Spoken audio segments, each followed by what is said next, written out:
Muy buenos días, otra vez. Gracias al Señor por este tiempo de poder alabarle a Él.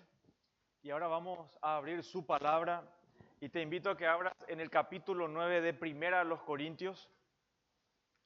Primera a los Corintios capítulo 9. Vamos a leer desde los versículos, del versículo 12 al 18. Es la porción que vamos a considerar y te animo a que a medida que leamos puedas concentrarte en la lectura y las palabras que están ahí escritas y son importantes.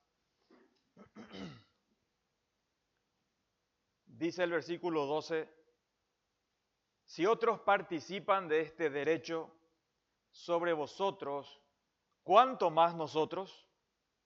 Pero no hemos usado de este derecho, sino que lo soportamos todo, por no poner ningún obstáculo al Evangelio de Cristo. ¿No sabéis que los que trabajan en las cosas sagradas comen del templo y que los que sirven al altar, del altar participan? Así también ordenó el Señor a los que anuncian el Evangelio que vivan del Evangelio. Pero yo de nada de esto me he aprovechado, ni tampoco he escrito esto para que se haga así conmigo, porque prefiero morir antes que nadie desvanezca esta mi gloria. Pues si anuncio el Evangelio, no tengo por qué gloriarme, porque me es impuesta la necesidad. Y ay de mí si no anunciare el Evangelio, por lo cual, si lo hago de buena voluntad, recompensa tendré. Pero si de mala voluntad, la comisión me ha sido encomendada. ¿Cuál pues es mi galardón? Que predicando el Evangelio, presente gratuitamente el Evangelio de Cristo para no abusar de mi derecho en el Evangelio. Padre amado, te pedimos que nos ayudes en este momento, que vamos a considerar tu palabra y que tu Espíritu Santo abra nuestro entendimiento y supla nuestras insuficiencias y que tu nombre sea exaltado, Señor, y que tu Evangelio sea claro en esta mañana en el corazón de tus hijos y de los que no lo son. Te pido, Señor, en el nombre de Jesús. Amén. Ya se habrán dado cuenta, hermanos, la cantidad de veces que el apóstol Pablo enfatiza la palabra el Evangelio o la palabra Evangelio. Vamos a hacer referencia más adelante sobre eso, pero para un contexto ya hemos analizado desde el capítulo 8 y el versículo 9 del capítulo 8 es la idea central que Pablo está desarrollando en el capítulo 9, 10 hasta el 11. El versículo 9 del capítulo 8 de Primera a los Corintios decía así: pero mirad que esta libertad vuestra no venga a ser tropezadero para los débiles. Este es el principio regulatorio que Pablo explica aquí en el versículo 9, capítulo 9, capítulo 10, es lo que está desarrollando él en este punto. Y hace un fuerte llamado a todo creyente a que considere la libertad que tiene en Cristo y que no haga tropezar a creyentes inmaduros o débiles en su fe. Y habíamos dicho que el amor cristiano, lo que caracteriza a un creyente, es que hace de lado su libertad legítima en Cristo, porque tenemos derechos y libertades legítimas en Cristo, pero lo ponemos a un lado por el bien del hermano y de otras personas. Vimos también la semana pasada que Pablo demuestra con su ejemplo como apóstol que tenía derechos de ser sustentado. Sin embargo, él renunció voluntariamente a recibir una compensación económica de la iglesia de Corinto, justamente para no poner tropiezos o estorbar el mensaje del Evangelio o su predicación del Evangelio. Y ahora vemos con total claridad cuál es el motivo, qué es lo que a Pablo le motiva, qué es lo más importante para el apóstol Pablo, que forma parte de su ser, y es el glorioso Evangelio. Entonces vamos a observar que el Evangelio es el que regula realmente nuestras libertades. El Evangelio es un mensaje, por eso se llama buenas noticias, es un mensaje específico, pero considerando también en mayor amplitud, el Evangelio es toda la Biblia. ¿Por qué? Porque el Evangelio ya se nos anunció allá en Génesis 3 y se efectiviza, si podemos así, se desarrolla completamente en la venida del Señor Jesucristo muriendo en la cruz y su resurrección. Pero este Evangelio, este mensaje, afecta la vida de aquellos que creen en este mensaje. No es un complemento, sino es lo más importante en la vida de un cristiano. En una iglesia, lo más atractivo, lo más importante en una iglesia es el mensaje del Evangelio.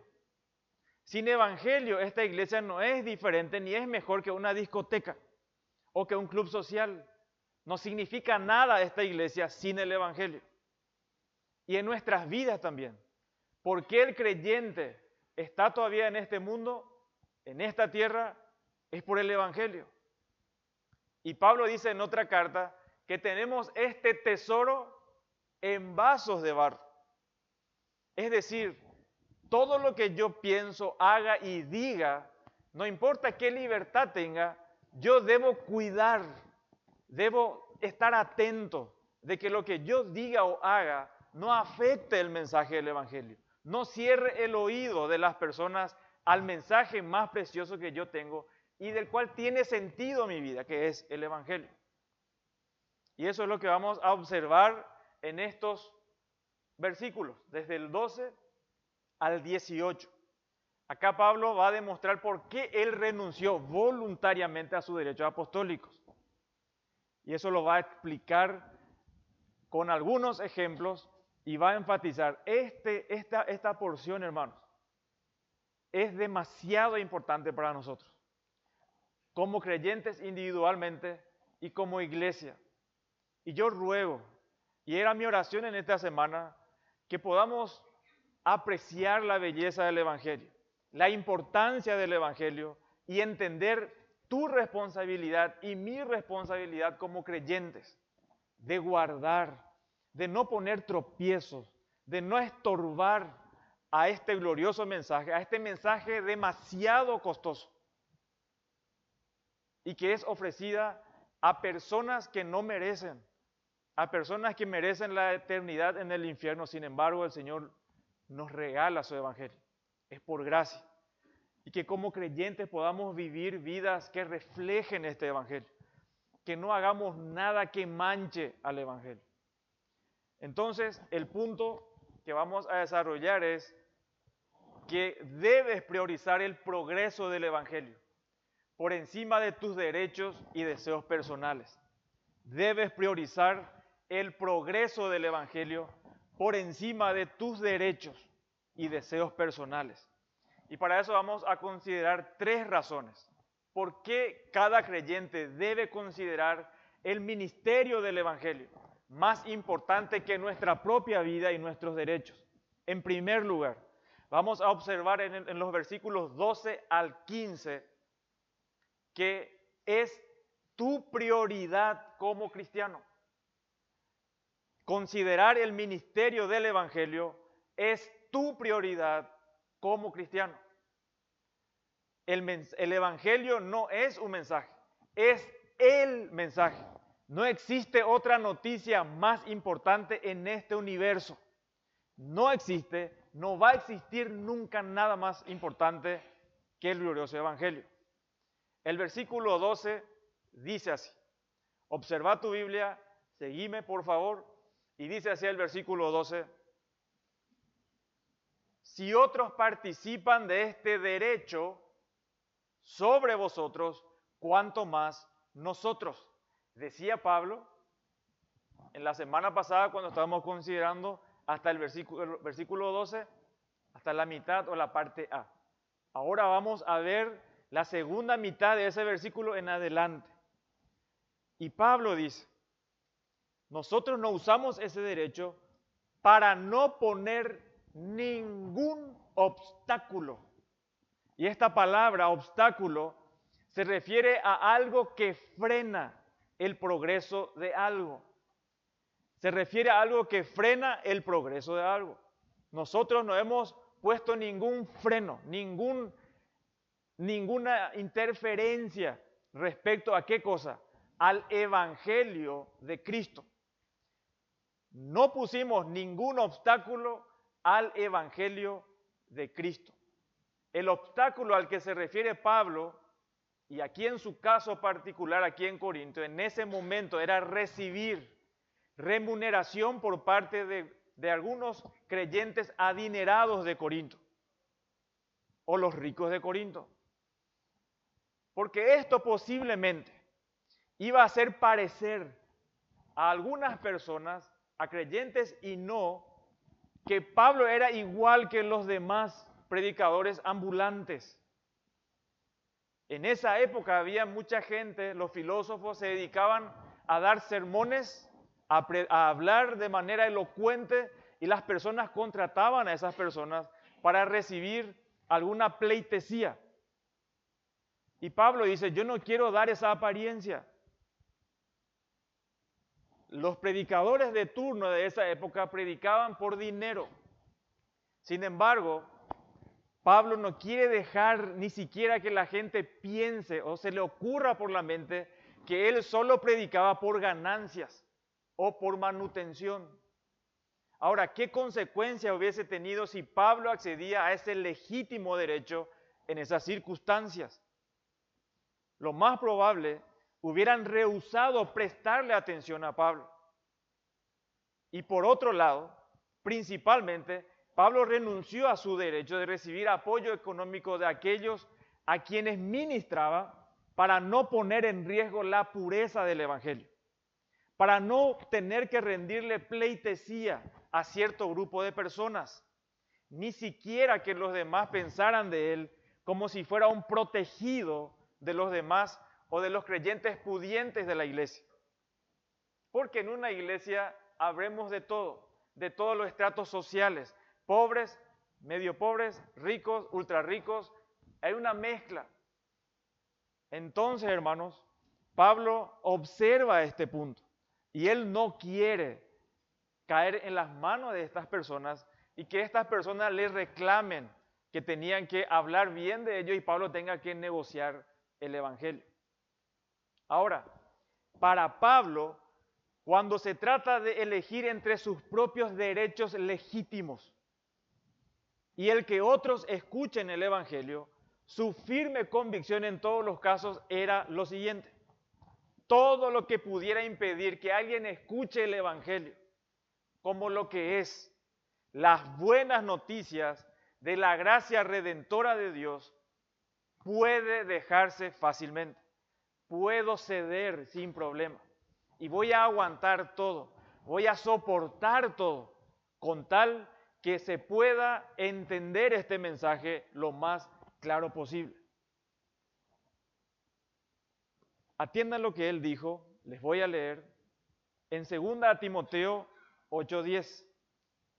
Él dijo así: acuérdate de Jesucristo, resucitado de entre los muertos, descendiente de David, conforme a mi evangelio, por el cual, por este evangelio, sufro penalidades, hasta el encarcelamiento como un malhechor.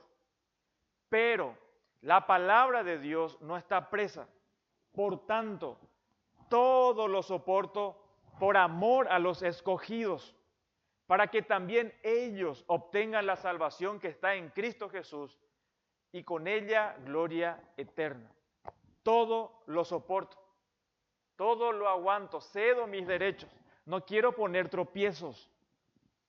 Tengo cuidado de cómo vivo, de qué digo, con quién me relaciono y cómo me relaciono con las personas.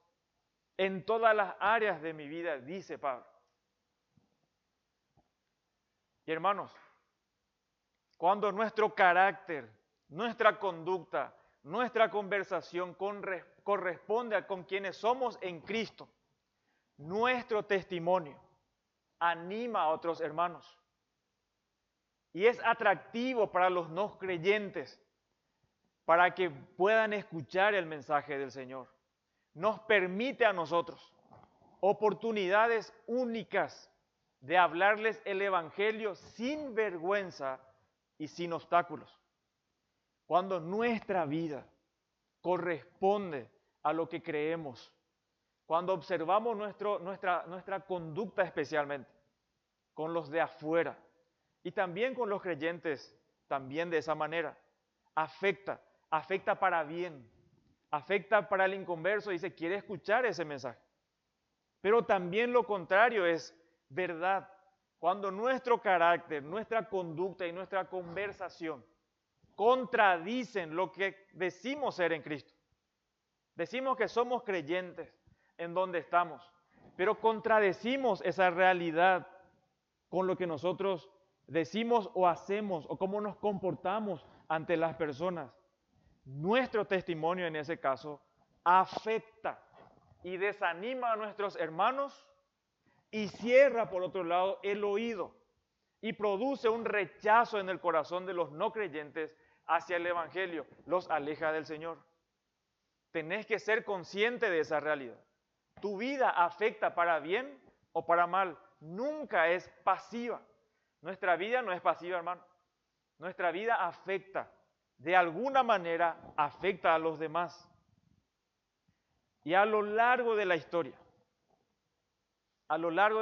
de la iglesia, nuestros hermanos, porque nosotros formamos algo inmensamente grande que no entra en nuestra cabeza. Somos parte del cuerpo de Cristo. Y no solamente esta iglesia que se reúne aquí es el cuerpo de Cristo. Está diseminado por todo el mundo y a lo largo de la historia.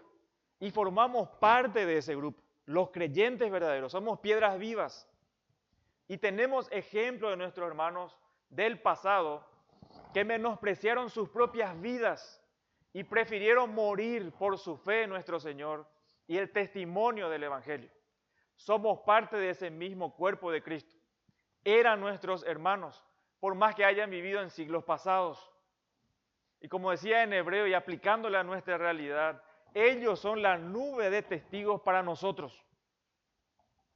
Esa realidad que nos debe impulsar a guardar y no poner en riesgo el mensaje del Evangelio. Tenemos que observar que hay hermanos que dieron su vida por este mensaje. No es poca cosa, no es periférico, es central en la vida de una persona. Por eso ningún derecho o deseo legítimo debe comprometer el testimonio del Evangelio. El glorioso Evangelio de Cristo es siempre superior a todos nuestros derechos, a nuestra vida misma, que nuestros grandes o más grandes intereses personales, por más que sean legítimos. Y hermano, nunca antepongas tus caprichos y deseos legítimos, por más legítimos que sean, sobre el bien más preciado y tu responsabilidad principal de proclamar el Evangelio. No hagamos nada que estorbe el mensaje del Evangelio. Hay 9 menciones en este capítulo de la palabra Evangelio. Y esto es un énfasis demasiado importante para que comprendamos por qué es que Pablo llegó a sufrir todo, literalmente, lo indecible, que probablemente no aguantaríamos nosotros. Por eso es eternamente importante que como creyente e iglesia tengamos claridad respecto a la prioridad del Evangelio en nuestra vida como hijos de Dios, de manera individual y como iglesia. Debemos tener un alto concepto del mensaje del Evangelio. Esto es importante. No hay mayor mensaje que el Evangelio. Es lo que nos hace cristianos y da a luz una verdadera iglesia. Sin el Evangelio, hermanos, no valemos absolutamente nada. Tu vida no sirve. No sirve tu vida sin el Evangelio. ¿Para qué sirve tu vida sin el Evangelio? ¿En qué afecta la eternidad? Si nuestra vida es neblina en este mundo, pasamos rápido y hay una eternidad que espera. ¿En qué está afectando? ¿Qué tenés de especial como creyente? Lo único que tenemos de especial los creyentes es el Evangelio. No tenemos otras cualidades, solo el Evangelio. Es lo que nos hace atractivos. Si no, acá nos comeríamos unos a otros, nos morderíamos. El Evangelio es lo más importante y es trascendente en nuestras vidas. Sin el Evangelio, una iglesia es meramente un club social en el mejor de los casos, sin ninguna trascendencia para la eternidad. Y me gustaría en este momento definir, mostrar qué es el Evangelio.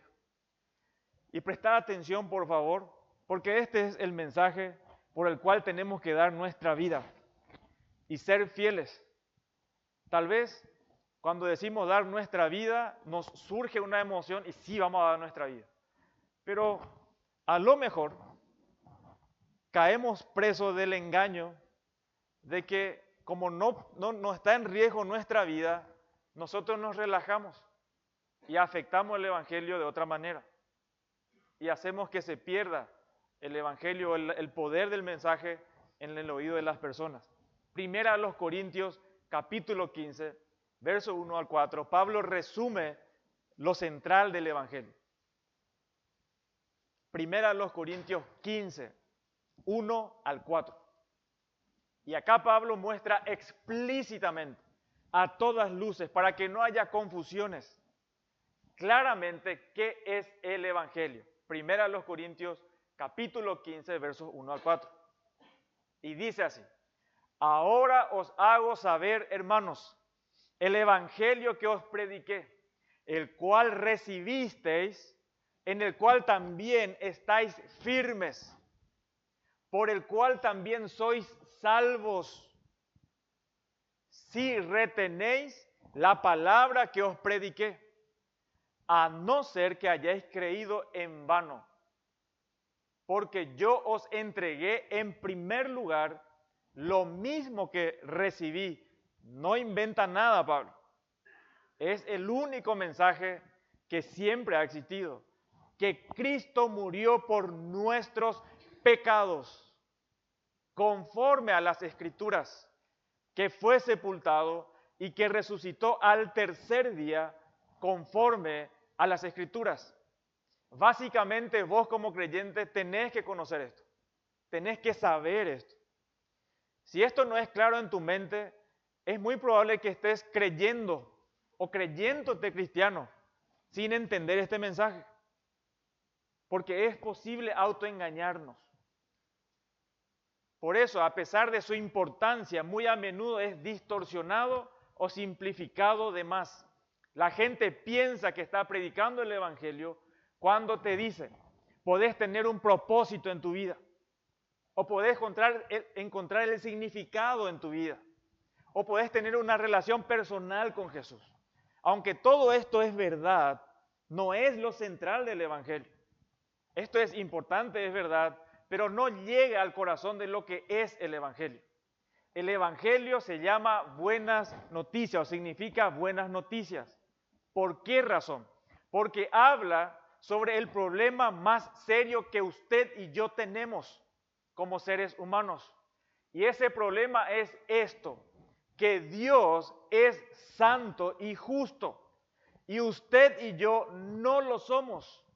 Usted y yo somos pecadores.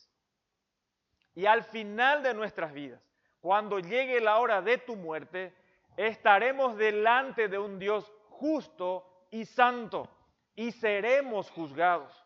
Y seremos juzgados ya sea en base a nuestra propia justicia, o la falta de nuestra justicia, o en base a la justicia de otro. Y las buenas noticias del Evangelio son que Jesús vivió una vida perfecta, vivió una vida de perfecta rectitud y perfecta obediencia a Dios. No a su propio favor, sino por otros, a favor de otros, por personas pecadoras. Y Cristo hizo por los pecadores lo que ningún ser humano puede hacer por sí mismo. Es decir, el de vivir una vida de perfecta rectitud y perfecta obediencia a Dios. Pero Cristo no solo vivió esa vida perfecta de obediencia, sino que se ofreció a sí mismo como un sacrificio perfecto para satisfacer las justas demandas de la santidad de Dios, de la justicia de Dios. El gran error que muchos creen hoy es que Dios no se preocupa por su santidad, por su dignidad, por su integridad, sino que Dios es como un Papá Noel, como un genio de la lámpara que da el deseo de aquí para allá y perdona a discreción. No, señores, no funciona así. Dios no tiene una varita mágica, perdón para todos. No es así. ¿Saben por qué? Porque que Dios perdone a un pecador tiene un costo demasiado alto. Es un costo tremendamente infinito. Le costó el sacrificio de su propio Hijo en la cruz del Calvario. Por eso fue tan valioso el sacrificio del Hijo de Dios, el Señor Jesucristo, que Dios lo pronunció valioso cuando lo levantó de los muertos. Romanos 1:4 dice, y fue declarado Hijo de Dios con un acto de poder, conforme al Espíritu de santidad por la resurrección de entre los muertos, nuestro Señor Jesucristo, decía Pablo en Romanos 1:4.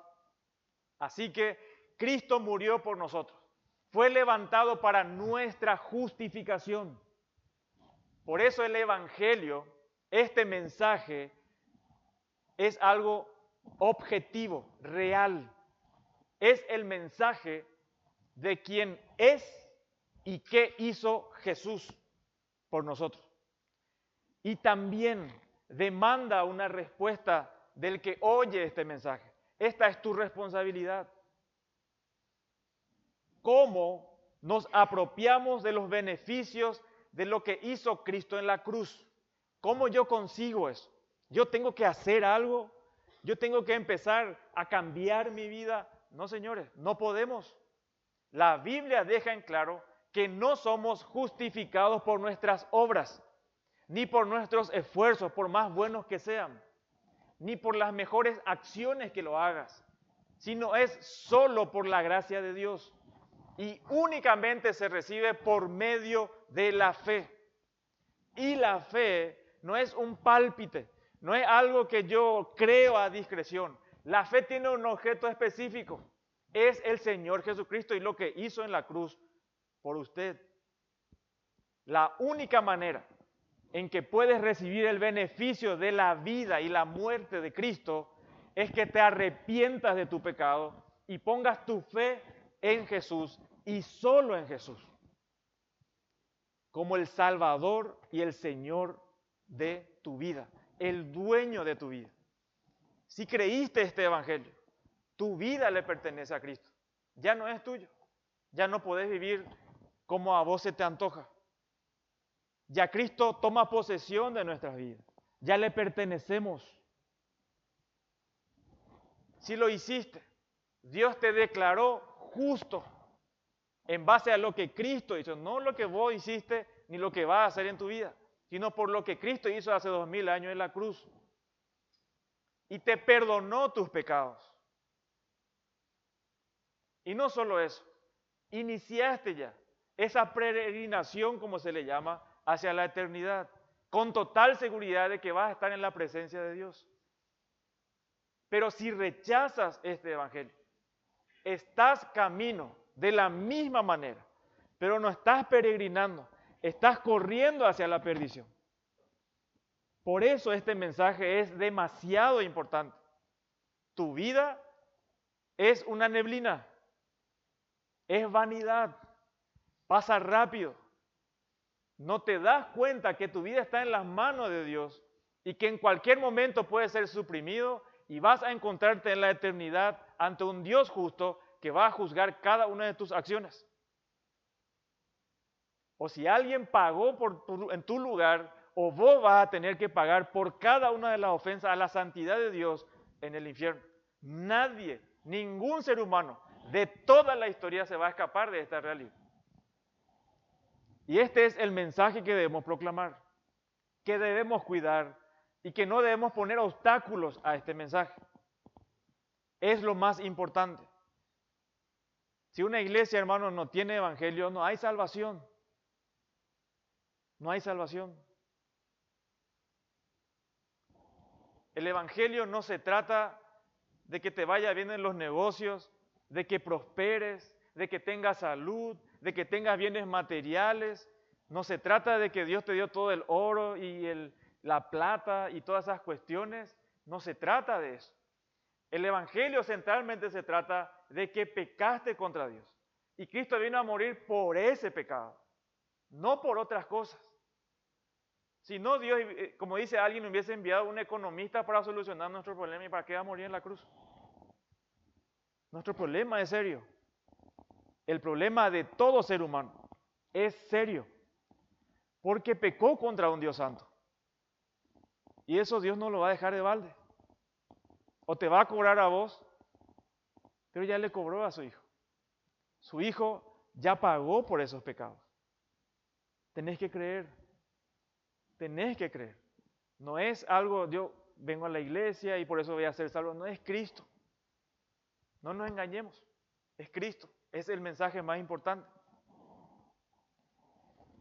Pero en un giro inesperado, Pablo interrumpe esta cuestión que él está desarrollando acerca del Evangelio y por qué es tan importante el Evangelio para él, para dar dos ejemplos más de por qué él tenía el derecho legítimo a recibir compensación o remuneración por su trabajo en el Evangelio. Observen conmigo el versículo 13. ¿No sabéis, dice Pablo, que los que trabajan en las cosas sagradas comen del templo y que los que sirven al altar, del altar participan? Es un breve paréntesis. Pareciera ser como que se acordó Pablo y puso otra vez. ¿Es importante? Sí, es importante. No le quita mérito ni importancia a lo que estaba diciendo hace rato. Él acá va a especificar de vuelta sus derechos. Él quiere subrayar la razón del por qué él se negó a recibir esa compensación de la iglesia. Pero él quiere establecer que esto es un derecho. Era la práctica común en Israel, ¿sí? Los sacerdotes, ¿sí? Dios le dio, es más, a los levitas Dios no le dio una tierra, Dios era su posesión. Y ellos eran sostenidos por el diezmo del pueblo de Israel, ¿sí? El diezmo es para el Antiguo Testamento, no para el Nuevo Testamento, para la iglesia. Pero ofrece también que esa es una costumbre de los sacerdotes del Antiguo Testamento, que eran remunerados por su servicio. Si quieren después corroborar, número 18, 8 al 32 menciona ese punto. Inclusive, dice Pablo, ustedes saben, Corintios, que inclusive eso en los templos paganos se hacían eso. Los sacerdotes de templos paganos también eran sostenidos por la ofrenda de los otros paganos. Pero sin embargo, Pablo en este ejemplo tiene en mente el templo de Jerusalén, no el templo de los paganos. Verso 14. Y acá quiere enfatizar, y aquí va a soltar este punto, porque él va a decir, así también ordenó el Señor a los que anuncian el Evangelio que vivan del Evangelio. Este segundo argumento se puede encontrar en el Evangelio, en uno de los dos evangelios por lo menos, cuando Jesús envía a sus discípulos, ¿se acuerdan? Para una misión, para que vayan a predicar el Evangelio, y les dio instrucciones precisas, que debían satisfacer sus necesidades diarias, no lleven su matula, ¿verdad? No lleven nada, ni dinero, ni alforja, nada. No, cuando ustedes vayan a predicar, ustedes van a recibir su compensación. Porque Jesucristo dijo allá en Mateo 10:10, ni de alforja para el camino, ni de 2 túnicas, ni de calzado, ni de bordón, porque el obrero es digno de su salario. Eso ya hemos establecido en la semana pasada. No es la limosna de la iglesia, no es una caridad de la iglesia cuando sostiene a los siervos de Dios, es la obligación de la iglesia. Dios es el que gobierna, Dios es el que sustenta a sus siervos, no la iglesia. Pero Dios usa como medio a la iglesia para ese fin. Si la iglesia no lo hace, Dios lo va a hacer de otra manera. No hay problema. Por eso el siervo de Dios no depende en ese sentido de los hermanos, depende de Dios. Dios es el sustentador de cada uno de los siervos de Dios. Ahora Pablo cierra este paréntesis breve, ¿verdad? Y acá en el versículo 15 va a retomar el punto que dejó ahí en el versículo 12. Parece medio confuso, pero es así, hermano, ¿verdad? Y tenemos que adecuarnos a Pablo y tratar de ser más simple nosotros. Continuamos. Verso 15. Pero yo de nada de esto, dice Pablo, me he aprovechado. No he usado este derecho. Pablo sencillamente puso a un lado su legítimo derecho. Como ya hemos dicho varias veces, en aquella época las ciudades griegas estaban llenas de toda clase de maestros y predicadores ambulantes, la mayoría de los cuales lo único que querían era ganar dinero. Y esto es muy parecido a lo que sucede en nuestros días, no es nada diferente. Porque hay muchos lugares que se dicen ser iglesias, donde predican esta basura del evangelio de la prosperidad, que no es el evangelio de Dios, que lo único que hace es quitar dinero de la gente. Es lo más perverso que puede hacer una persona. Cuando un pastor le agua al evangelio, cuando distorsiona el evangelio, se acarrea condenación sobre sí, no es cualquier cosa. Por eso este mensaje debe ser protegido. Estas personas hacen mercadería de las personas. Estos falsos pastores son lobos. Un ejemplo. Hablando con justo alguien se fue a cortarme ahí un árbol que está a punto de caerse en mi casa. Y en algún momento él ya me dijo, yo ya me fui a tu iglesia. ¿Y cuándo te fuiste? Y hace años ya, ¿se acuerda cuando se cayó también otro árbol? Me persiguen los árboles. Pero me fui, pero no entré, me dice. Estaba enfrente. Entonces no entraste. Sí, pero me fui. No sirve. Tienes que irte. Pero después me fui a varias iglesias, me dice. Me fui acá en tal iglesia y me dijeron para que entre debajo de un manto negro. Porque decía que tenía un espíritu que no sé qué le estaba haciendo, ¿verdad? Y iba a entrar al manto y le dice, tenés un 50,000 para entrar bajo el manto para que, no, 15,000 lo que tengo. No, Dios merece más, tenés que dar más si querés el milagro. Y ahí salí y le empezaba a vocear al otro, ¿verdad? Pero así es. Así, hermano. Esa es la realidad, están abusando de personas. Pero esas personas no son tan víctimas también. ¿Sí? Porque son personas que buscan solo dinero, solo bienestar. Cuando le predicaba el evangelio, no, pero acá falta algo, acá es muy aburrido, todo es evangelio, necesito yo cosas. No necesitas cosas, no necesitas. Solo el evangelio, hermano, es lo más importante. No se pide plata por el evangelio. Si nosotros llegamos a hacer eso, corre por favor, por tu vida, corre, salí de acá, andate a buscar otra iglesia. En serio. Eso es lo más vergonzoso y Dios va a juzgar eso. Ahora, Pablo no solo se había negado a utilizar ese tipo de oratoria, argumentos que utilizaban esos maestros, eso él ya dijo allá en el capítulo 2, versos 1 al 5, sino que también se había negado a aceptar dinero de aquellos a quienes ministraba. Quería que el mensaje del evangelio estuviese libre de cualquier impedimento que afectara la forma de pensar de los pecadores perdidos. Luego dice, por si acaso, ni tampoco he escrito esto para que se haga así conmigo. Porque pareciera ser que este énfasis que hace acerca de que tiene derecho, Entonces Pablo, ¿querés que te demos dinero entonces?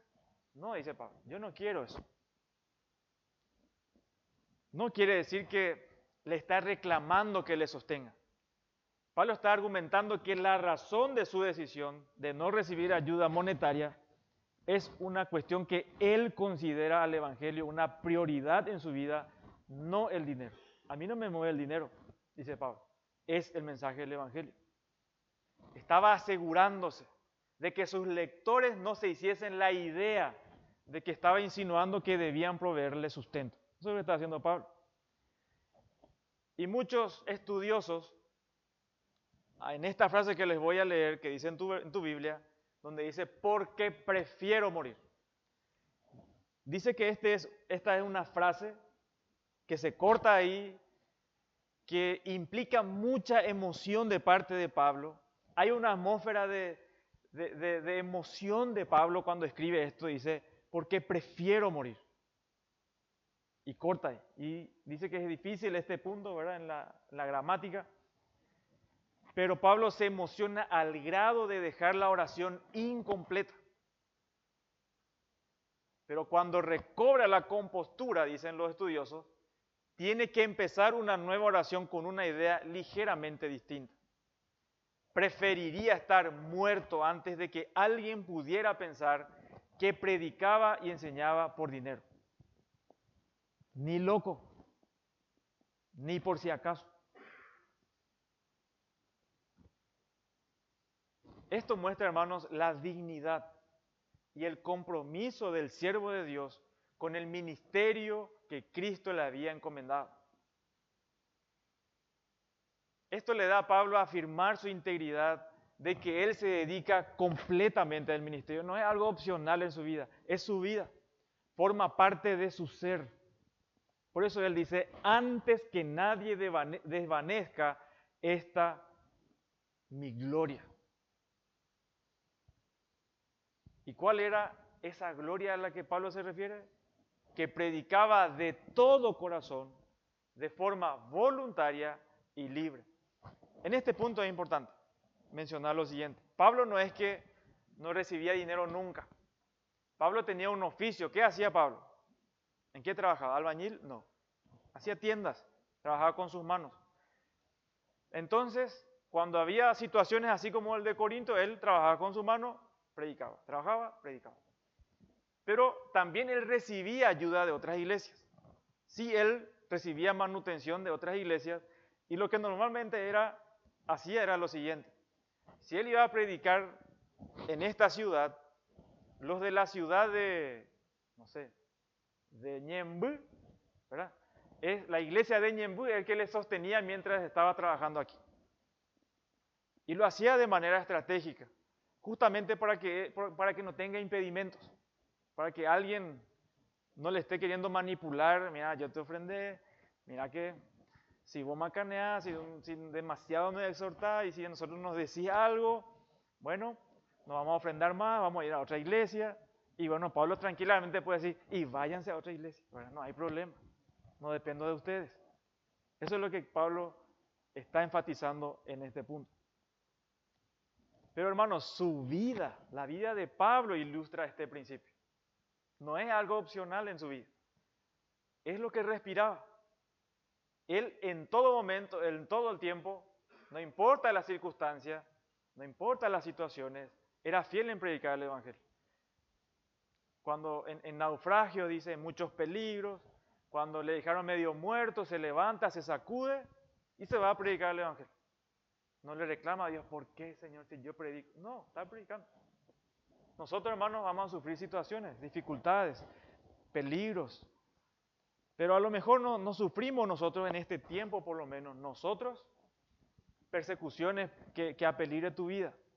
Pero sí apeligra ahí tu paz en tu matrimonio, en tu trabajo, en tu colegio, en el lugar de trabajo, en donde sea. Ahí sí puede estar en riesgo. Pero no negocias. Afirmar el Evangelio en tu vida es más importante. Si una persona te dice, mira, si vas a seguir con esto, acá rompemos nuestra amistad, y bueno, que rompa su amistad. No cedas ante ante cosas infructuosas, ante cosas innecesarias. El Evangelio es más importante. Ahora, esto nos va a llevar a la segunda razón del por qué tenés que considerar el ministerio del Evangelio. Ya se habrán dado cuenta, hermanos, la importancia de este mensaje. No es poca cosa. ¿Por qué debe ser una prioridad? Porque es tu ineludible responsabilidad como cristiano. El predicar el Evangelio es ineludible. No podemos eludir esa responsabilidad. Es lo que vos tenés que hacer. Si queremos ser productivos, si queremos que nuestra vida sirva o valga algo, es el Evangelio, que prediquemos el Evangelio. Observa lo siguiente. En tu casa, en tu lugar de trabajo, en donde te desarrolles, vos tenés palabras de vida eterna. Una persona puede pasar o cambiar su eternidad por el mensaje valioso que vos tenés. No te guardes. Es algo que tenés que hablar. Lo triste sería que en donde esté hace 10 años trabajás y nadie sabe que sos creyente. Eso sería una tragedia. Porque a lo mejor no sos creyente. Porque un creyente no puede evitar mostrar eso. No puede evitar hablar ni decir, ¿verdad? Lo que pasó con él. No se puede. Nosotros somos, cuando recibimos una buena noticia, algo pasa, algo bueno, cuando hace una dieta y funciona, ¿verdad? Sí o sí le decían, no podés callar, hace esto porque, ¿verdad? No podemos, querés ayudar. Y que haya esta conciencia de nosotros, hermanos, de que tenemos este tesoro del Evangelio para predicar en todo momento. Pedirle a Dios oportunidades. Cuando inicies tu día, Señor, dame a una persona a quien predicar el Evangelio. Dame una persona. Como decía uno del pasado, dame Escocia o me muero. Porque su compromiso de la importancia del Evangelio para su país era fundamental. Y era lo más importante. Versículo 16 dice así. Pues si anuncio el Evangelio, no tengo por qué gloriarme, porque me es impuesta necesidad. Y ay de mí si no anunciare el Evangelio. El anunciar el Evangelio fue la actividad constante e incesante de Pablo. Y Pablo dice, si anuncio el Evangelio, cosa que hago todo el tiempo y sin descanso, dice él, no tengo por qué gloriarme. Lo que dice es, esta no es razón en sí mismo para que yo me jacte. Por lo menos, dice Pablo, no en mi caso. Y le va a mostrar por qué. Por eso él dice, no tengo por qué gloriarme. Y la razón es porque me es impuesta necesidad. Porque me es impuesta necesidad. Esta necesidad es obligación. Yo estoy obligado a predicar el Evangelio, es lo que está diciendo Pablo. Y con toda probabilidad, hermano, se refiere a su llamado divino. Predicar el Evangelio no es algo que él haya escogido hacer. Pablo no se levantó un día y dijo, yo ahora además predico el Evangelio. No, él estaba camino para ir a matar cristianos, a perseguir cristianos, a torturar cristianos. Nunca se le ocurrió por la cabeza ir a predicar a gentiles. Imagínense, un judío. Él dice, respiraba aires de muerte, estaba encolerizado, iba para destruir cristianos. Pero en ese camino se le aparece el Señor Jesucristo. Y Pablo le dice, ¿qué quieres que haga, Señor? Y Jesús le dijo antes, ¿por qué persigues? ¿Por qué me persigues? Entonces el Señor ahí le dice, para esto yo salí a tu encuentro, vas a tener que predicar a los gentiles, vas a aprender cuánto es necesario sufrir por el Evangelio y vas a tener que hacer esto a los gentiles. Entonces Pablo es algo que debe hacer, ¿sí? No es algo que él quiso, no, esto es algo obligatorio para él. Dios había establecido para él ese destino desde su nacimiento. Y es lo que le reveló ahí en Gálatas 1:15 al 16, si me acompañan por favor. Gálatas 1, 15 al 16 dice lo siguiente. ¿Estamos? Pero cuando agradó a Dios, que me apartó desde el vientre de mi madre y me llamó por su gracia, revelar a su Hijo en mí, para que yo le predicase entre los gentiles. No consulté enseguida con carne y sangre, y ahí explica él de dónde recibe su mensaje del Evangelio. Entonces, hermanos, a partir de ese momento Pablo proclama el Evangelio a los gentiles, entra a la ciudad y en Damasco, está ahí ciego por 3 días, viene un hermano con mucho miedo, ¿verdad? A través de una visión le dice, tenés que ir, ahí está Saulo, el que vino para matarle, y anda, por favor, pone tu mano y va a recobrar la vista. Y los cristianos tenían miedo de él, porque el cambio fue radical, ¿verdad? No es que esperó un año de discipulado, y no, enseguida ya empezó a predicar. Y los creyentes, imagínense, él era un asesino, y ahora tienen que abrazarle, ¿verdad? Ayudarle, y era lo que pasó, a pesar del miedo. Pablo enseguida empezó a dar testimonio del Evangelio. Entonces, para Pablo su necesidad es un don divino, pero también una obligación. Pero esto le conduce a él realmente no como una tragedia, sino una libertad y gozo. No es tristeza. Es igual este llamado y esta necesidad que él menciona, que él experimentó, es lo mismo que los profetas en el Antiguo Testamento experimentaron. Este compromiso, esta obligación. ¿Se acuerdan de Jeremías? Que él quiso abandonar su oficio de profeta. Sin embargo, dijo, había algo dentro de mí, su palabra me sedujo y no pude evitar. Cuando Dios llama a alguien es inevitable. No se puede suprimir eso. Y Dios te va a hacer las cosas. Nosotros, hermanos, tal vez no somos como Pablo, no somos apóstoles. No existen apóstoles hoy día, ni profetas. Sí, pastores, diáconos y ovejas. Pero todos nosotros hemos recibido una encomienda. El Señor Jesucristo, cuando iba a partir, cuando iba en su ascensión, ¿verdad? Deja esta orden a sus discípulos. Dice, vayan por todo el mundo, prediquen el Evangelio y hagan discípulos a todas las naciones. Y eso no era para los apóstoles nomás, ese es para cada creyente. Esa es nuestra responsabilidad. Dios nos va a pedir cuentas sobre si somos fieles o no en proclamar este mensaje. Por eso Pablo de manera explosiva dice, ay de mí si no anunciare el Evangelio.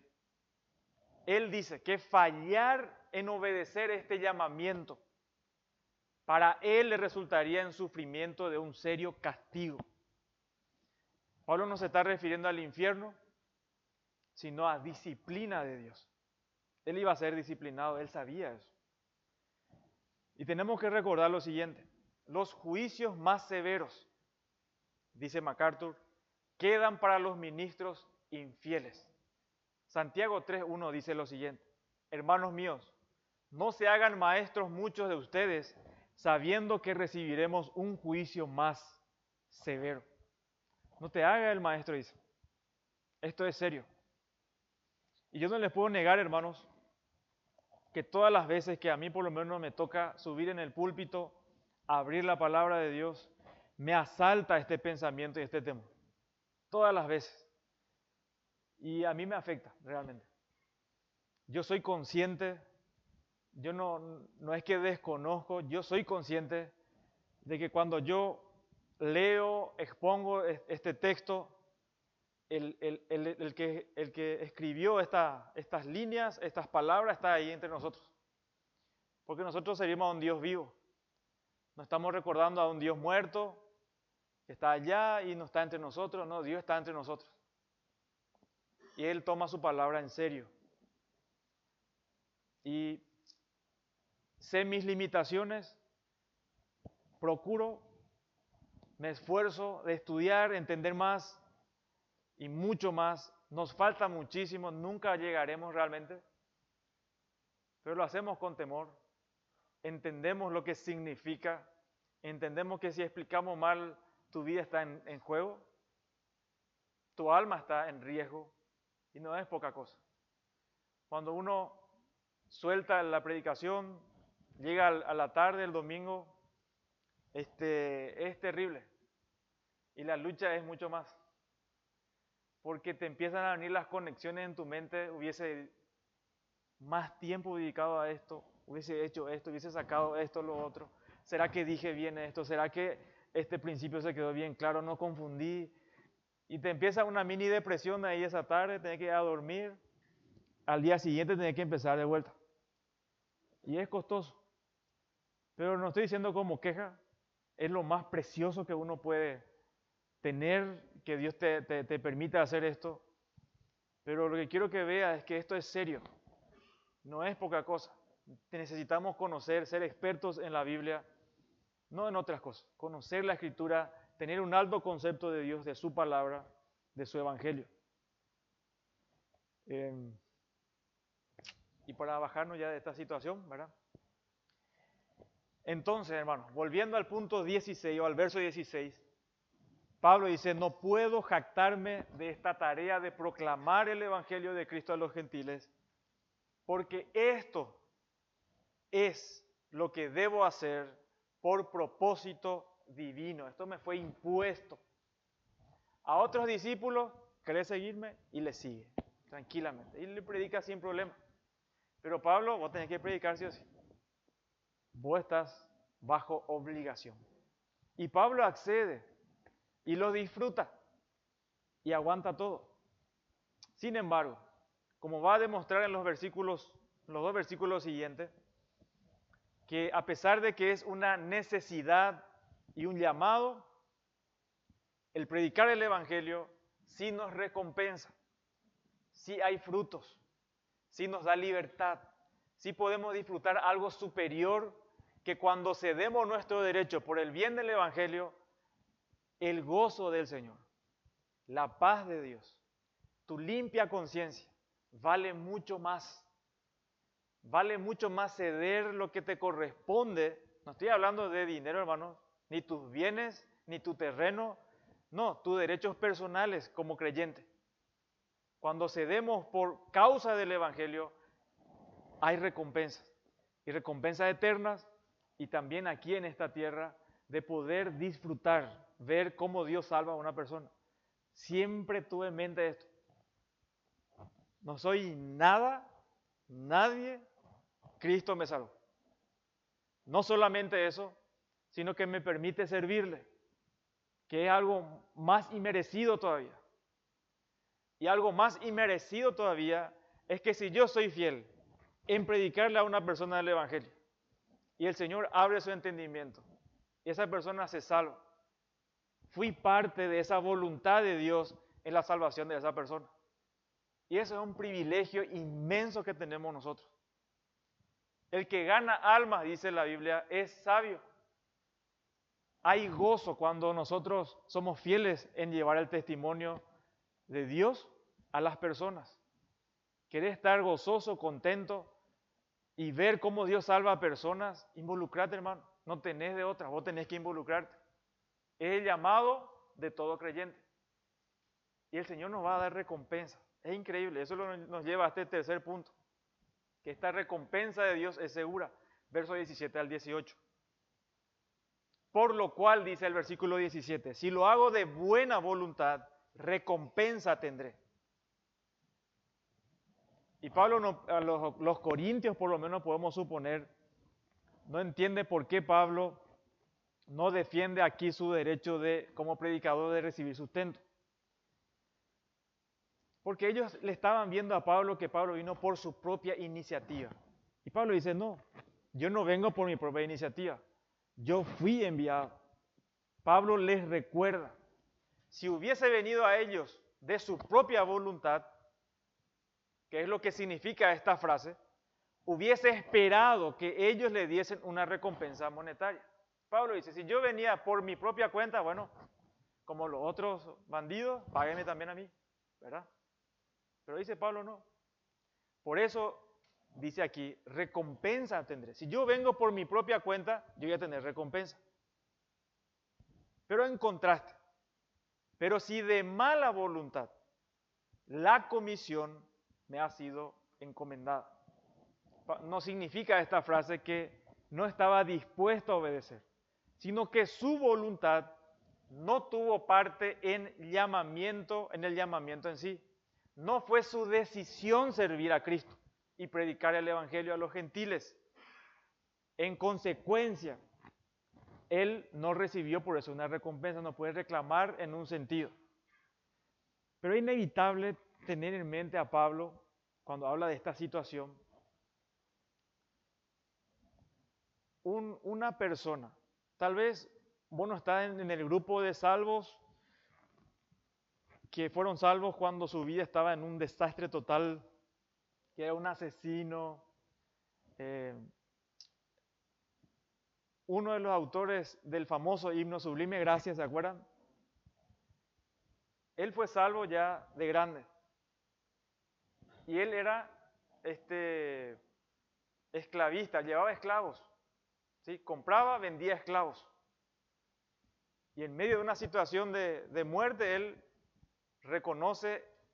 recordó lo que su mamá fiel le había enseñado cuando era pequeño y se convierte. Y teniendo esa deuda, ¿yo a cuánta gente le perjudiqué? ¿Sí? Un narcotraficante, un asesino. Los creyentes estamos de toda clase, hermano. Ustedes no son la crema innata de la sociedad, ninguno de nosotros. Somos probablemente los más bandidos o íbamos a ser los más desastres. Eso dice, lo vil y menospreciado, salvó Dios. Entonces, hay una carga especial por gentes que tuvieron un pasado más difícil. Y Pablo probablemente tenía en mente que él sí dañó a la iglesia, y mucho, y seriamente. No es que difamó a la iglesia, no, él perseguía a creyentes.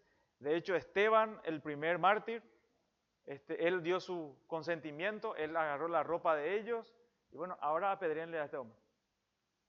Arrastraba a personas de su casa y lo llevaba a los tribunales y jugó por los cristianos. Y cuando él va a predicar, probablemente esto viene en su mente. Yo no merezco nada, ni aunque merezca, no merezco. No puedo recibir. Yo estaba perjudicando a la iglesia. No voy a ser tan descarado, probablemente pensaba él en su corazón. Eso probablemente tenía en mente. Por eso habla él, no era mi decisión predicar, a mí me encomendaron, sino una comisión, dice. Esta comisión se le dio a él. Pablo era solo un mayordomo, que es lo que significa la palabra comisión. La palabra ahí, comisión, es oikonomía, mayordomo. Y en tiempo de Pablo, los mayordomos eran esclavos que tenían la responsabilidad de administrar la casa, propiedad o asuntos financieros de su amo. Pablo es consciente que recibió su mayordomía del Señor Jesucristo. Sea que un mayordomo desempeñe sus tareas por propia decisión o por obligación, así como nosotros nos damos nuestro trabajo a veces hacemos por propia decisión a full, ¿verdad? Trabajamos, producimos, pero a veces o producís o te vas. Y ahí, por obligación, ¿verdad? No importa, dice Pablo, la responsabilidad sigue siendo la misma. Si realiza su trabajo no por su propia voluntad, sino porque su amo le asignó, no es más que un mayordomo. Él era servidor, nosotros somos, hermanos, meseros, los que somos mozos, los que servimos a las mesas. Nosotros no somos el chef, ¿verdad? El cocinero. Nosotros sencillamente pasamos a otros lo que ya está establecido. Eso somos nosotros, cada uno de nosotros. No somos estrellas. Ninguno de los que estamos aquí somos estrellas del Evangelio. No, señores, es el Señor Jesucristo. Nosotros somos, si podemos usar otro término, empleados. Pero la verdad, según términos bíblicos, somos esclavos. Le pertenecemos a nuestro Señor. Por eso, ¿se acuerdan de esta frase? Somos siervos inútiles. No hemos hecho más que cumplir con nuestro deber. Esa es la actitud de un creyente humilde. No que se cree la gran cosa. No, hermanos. Siervos inútiles. Eso es lo que somos. Pablo estaba bajo la obligación de predicar, por lo cual no merecía ni esperaba recompensa. Sin embargo, en el versículo 18 dice él, ¿cuál pues es mi galardón? Nos podemos preguntar entonces, ¿Pablo entonces no recibió ninguna recompensa? De hecho que sí, hermano, eso es lo que va a demostrar aquí. Primero, él tenía la gloria de ofrecer el Evangelio gratuitamente. Y eso nadie lo podía negar ni poner en tela de juicio. En segundo lugar, tuvo la oportunidad de ver el Evangelio operando en aquellos a quienes él había predicado. Y los creyentes mismos, que eran el resultado de ese esfuerzo. Esa era su recompensa. Y la palabra que se traduce aquí como galardón, que es mistos, puede también referirse a un salario. Pablo lo veía de esa manera. A las almas le veía. Su mayor gozo era ver almas siendo salvadas y santificadas. Nunca se cruzó por su cabeza bienes materiales, aunque sí lo merecía, aunque sí la iglesia estaba obligada a hacer eso. Hoy nosotros vemos, y venimos de contextos en donde cuando se le da una recompensa o un salario a un pastor, no, eso no puede ser. El evangelio es gratis y eso es antibíblico, eso no es así. La Biblia no dice eso. Es algo que la iglesia tiene como responsabilidad hacia sus obreros. Es una responsabilidad de la iglesia dada por Dios mismo. No es opcional para la iglesia. Pero también hay sabiduría. Si la iglesia no está en ese plan, también el que predica o el que sirve debe darse cuenta. No da la situación, voy a trabajar y no hay problema. De hecho que eso es lo que más se ve en nuestros tiempos. Pero cuán beneficioso es que la iglesia, para la salud y la madurez de la iglesia, que pueda tener más obreros a tiempo completo. La iglesia va a ser recompensada en ese sentido. Dios no le va a hacer faltar nada a la iglesia. Nunca lo hizo, ni lo va a hacer, porque Dios no es deudor de nadie. Tenemos que entender ese punto, hermano, y tener ese concepto claro respecto a sostener a los siervos de Dios que se dedican a la palabra de Dios. Eso es importante.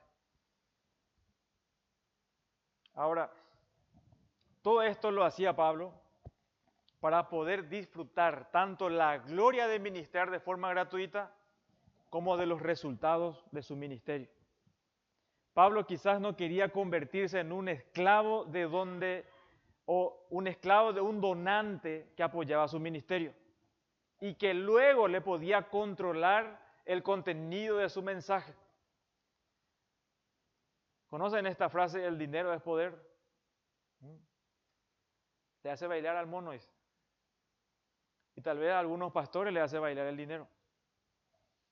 Tendríamos que tener la dignidad, el conocimiento bíblico, las convicciones, hermanos, de poner a un lado nuestros legítimos derechos si eso va a obstaculizar el mensaje del Evangelio. Para terminar, ¿cuál era la recompensa de Pablo?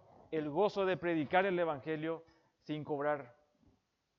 Nadie podía acusarle de tener motivaciones o métodos escondidos cuando proclamaba las buenas noticias de Jesucristo. Y te pregunto a vos que estás sentado ahí, ¿estás siendo una piedra de tropiezo para tus hermanos, para el Evangelio? ¿En tu trato con tus hermanos? ¿En los negocios con tu hermano? ¿O con los de afuera? No solo con tus hermanos. ¿Estás siendo de tropiezo para el Evangelio? ¿Manifiesta un corazón dadivoso? ¿O es alguien que solo retiene? ¿O alguien que solo quiere beneficios para sí mismo? Pablo no quería beneficios para sí mismo, beneficios para otros. A veces somos de tropiezo cuando nosotros amamos el dinero y no vemos el valor de las personas. Valoramos más el dinero que a las personas. Son las personas más importantes. El dinero va y viene. Y eso va a demostrar tu corazón realmente. ¿Qué lugar ocupa el Evangelio? El Evangelio se trata de dar, hermano. El Señor dio a su Hijo por nosotros, el tesoro más valioso. Ahora, cuando se trata de tus deseos, tus caprichos, a veces uno tiene la libertad. Un ejemplo, hace poquito pasó. Hace poco vino un grupo de música pesada. ¿Tiene la libertad un cristiano irse a un concierto así? ¿Va a perder su salvación? No. Pero a mí me gusta. No le hago mal a nadie. Les pregunto, ¿es correcto que un creyente piense así? Si estás viendo que es una situación, ponerle que sea de rock pesado o de música romántica, no es la intensidad de la música. Lo que está detrás lo están haciendo para la gloria de Dios. Te va a acercar más a Dios. Vas a poder orar y testificarle, ¿verdad? El Señor. Como algunos hacen. Yo solo veo el video ahí que alguien. Bueno, vas a poder glorificarle a Dios, hermano. ¿Qué tenemos que ver nosotros con las obras de las tinieblas? ¿Qué tenemos que ver nosotros? Pero es mi derecho. Estuve en iglesias donde sí se iban porque eran sus derechos. Es un mal testimonio eso. Es una vergüenza para el Evangelio. ¿Qué estás haciendo en ese lugar? ¿Es tu derecho? Podés. Es tu derecho. Nadie te puede prohibir eso. Pero sí hay consecuencias para el Evangelio. Sí, pero yo tengo que hacerme metalero para ganar a los metaleros. Eso vamos a ver en lo siguiente, al que le toca predicar esto justamente en este capítulo, para demostrar esa situación. No es tanto así. ¿Me voy a hacer drogadicto para ganarle a otro drogadicto? No es eso. Ese no es el punto. Entonces, ¿sos un factor motivador para otros o de desánimo? Tus conversaciones, tu forma de ser, puede estar perjudicando a otro hermano. Cuidémonos de eso, hermano. Todo aquello que me lleve a apartarme de Cristo, del Evangelio, es una piedra de tropiezo, sean actividades o personas. Ya sea una persona, una situación o cosa. Todo lo que me lleve a apartarme de Cristo es un tropiezo. Considerar nunca, sé consciente, para que nunca pongas trabas o tropiezos que impidan que otros conozcan el Evangelio. Viví consciente de que a tu alrededor hay otras personas que te están observando. El creyente, como nuestro hermano Esteban decía, deja una estela, un rastro por donde va. Acá estuvo un creyente. Y sí o sí eso afecta. Va a afectar. Y preocúpate de que tu hermano crezca en su fe en el Señor. Amén. Oramos. Gracias, Señor, por tu palabra. Afirma estas verdades en el corazón de tus hijos, de tu iglesia, y que recordemos que el bien más preciado que tenemos es tu evangelio. Es el motivo del por qué estamos todavía en este mundo. Porque tú vas a salvar personas, más personas. Y quisiste, Señor, que tu iglesia forme parte de esa tu voluntad de salvar personas. Ayúdanos a ser conscientes del privilegio, de la responsabilidad y del gozo, a pesar de las dificultades y situaciones que produce predicar el Evangelio y ver cómo salvas a personas, cómo ocurre el milagro más grande, que resucites muertos, personas muertas en delitos y pecados, a personas que te aman y viven para ti. Gracias porque un día, Señor, tú nos diste a conocer tu Evangelio, nos diste a entenderla, la fe para creer, Señor, y el arrepentimiento. Gracias por tu amor, Gracias por tu cuidado, Señor, y tu paciencia. En el nombre de Jesús. Amén.